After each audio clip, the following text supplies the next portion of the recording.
बिस्मिल्लाहिर्रहमानिर्रहीम। मेरे प्यारे भाइयों, अस्सलामु अलैकुम वरहमतुल्लाहि वबरकातुहू। मैं मौलाना मोहम्मद शाहिद रज़ा इमाम मदन मस्जिद हिंदवानी कुछ ज़रूरी पैगाम आप तक पहुंचाना चाहता हूं। आप लोग मुसलमान तो हैं, लेकिन शायद आपने आज तक ये नहीं समझा कि मुसलमान का मतलब क्या होता है और मुसलमान को कैसा होना चाहिए।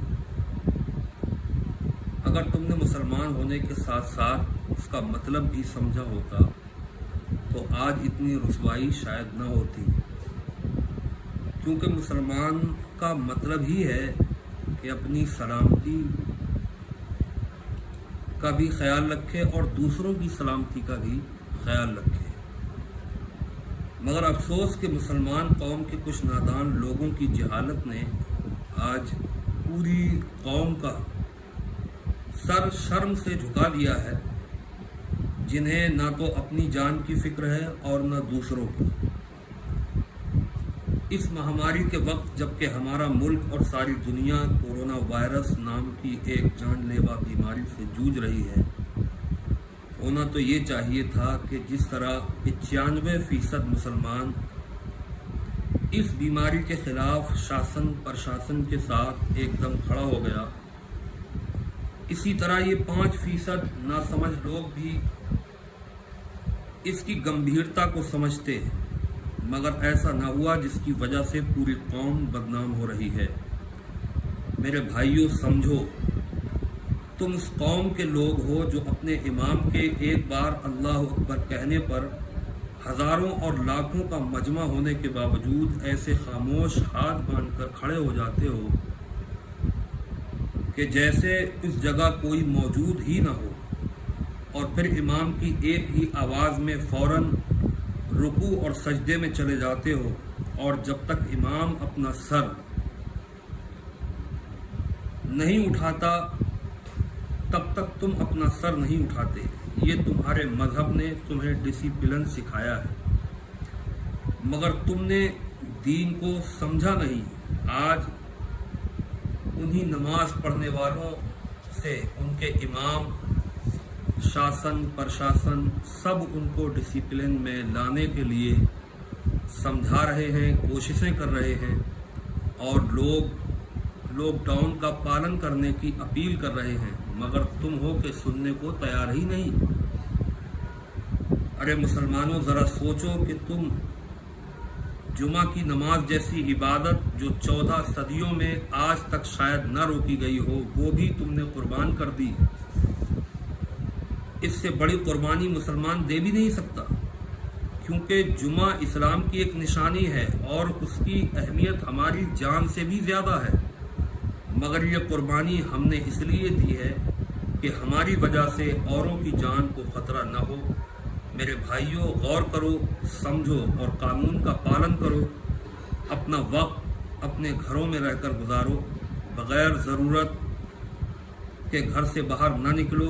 5 वक्त की नमाज़ें पढ़ो, कुरान की तिलावत करो, अल्लाह से अपने गुनाहों की माफ़ी मांगो, बुरे कामों से बचो, किसी पर जुल्म न करो, पड़ोसी का ख्याल रखो, कोई परेशान हाल हो तो अपनी ताकत भर उसकी मदद करो। तुम्हारा मजहब बताता है कि अगर तुम पेट भर खाते हो और तुम्हारा पड़ोसी भूखा है तो उस वक्त तुम्हारा पेट भरना हराम है। अपने मुल्क और सारी दुनिया की भलाई के लिए दुआ करो। हमारा प्रशासन, खुसूसन उत्तराखंड हल्द्वानी का प्रशासन बहुत बेहतरीन काम कर रहा है। हर कदम पर तुम्हारे इमामों और शहर के जिम्मेदार लोगों को साथ लेकर चल रहा है। उनके कामों में बाधा न डालो, बल्कि उनका हौसला बढ़ाओ। प्रशासन को किसी तरह तुम्हारी ज़रूरत पड़े तो खुशी से उनकी मदद करो। प्रशासन तुम्हारी भलाई के लिए काम कर रहा है।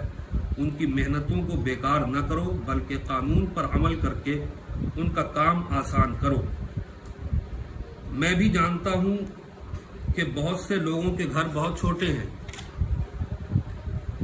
और लोग ज़्यादा हैं, ऐसे में घर में रहना और भी मुश्किल है, तो अपना दिल बहलाने के लिए छत पर चले जाया कर। ये सब जानते हैं ये मुश्किल वक्त हमेशा रहने वाला नहीं, ہم زندہ رہیں گے تو باہر گھومنے کے لیے پوری زندگی پڑی ہے. ضرورت کی وجہ سے اگر باہر جائیں تب بھی اور گھر میں رہیں تب بھی سوشل ڈسٹینسنگ یعنی ایک دوسرے سے دوری بنا کر رکھیں. اگر آج بھی آپ لوگ ان چیزوں پر عمل کر لو اور اپنے ملک کو اس مصیبت سے بچانے میں شاسن پرشاسن کی پوری طرح مدد کرو تو میں تمہیں یقین دلاتا ہوں کہ تم اپنی اور اپنی قوم کی عزت قائم رکھنے میں کامیاب ہو سکتے ہو. کیونکہ شاسن پرشاسن اور ہندو قوم کا اکثر طبقہ انسانیت پسند ہے. ان کو تمہارے دھرم سے نفرت نہیں ہے بلکہ تمہارے کرم یعنی غلط کام اور حرکتوں سے نفرت ہے. بہت کم ہندو ایسے ہیں جو تم سے تمہارے دھرم کی وجہ سے نفرت کرتے ہیں تو ان کو کرنے دو, تم پر کوئی فرق پڑنے والا نہیں. ایسے لوگوں کو تمہاری ضرورت نہیں, ان کے اپنے لوگ ہی ان کو صحیح کر دیں گے. بس تم اپنے آپ کو سدھار لو اور اگر کوئی تمہیں برا بھلا کہتا ہے, چھیڑتا ہے تو تم خاموش رہو, صبر کرو اور کوئی جواب مت دو. کیونکہ یہ مشکل وقت آپس میں لڑنے کا نہیں بلکہ اس بات کی فکر کرنے کا ہے کہ ہم اپنے آپ کو اور اپنے ملک کو کس طرح اس مصیبت سے بچا سکتے ہیں. میرے بھائیوں, ان باتوں کو اچھی طرح ذہن میں بٹھا لو اور عمل کرو. میری کوئی بات بری لگی ہو تو معاف کرو. میرا مقصد تمہارا دل دکھانا نہیں بلکہ ملک اور قوم کی بھلائی کے لیے تمہیں آگے بلانا ہے. ورنہ پھر پرشاسن تم پر سختی کرتا ہے, مارتا ہے, تمہارے خلاف کارروائی کرتا ہے تو پھر تمہیں یہ کہنے کا حق بالکل نہیں کہ پرشاسن غلط کر رہا ہے بلکہ جرم تم نے کیا ہے, سزا بھی تم کو ہی ملے گی. میری اس ویڈیو کو ہر ہندوستانی تک پہنچائیں اور اگر مین اسٹریم میڈیا تک یہ خبر پہنچتی ہے تو اس ویڈیو کو میں میڈیا والوں سے گزارش کروں گا کہ دیش کے ہت میں اس کو اگر چینلز پر دکھائیں تو میرے خیال سے یہ بہتر ہوگا. شکریہ.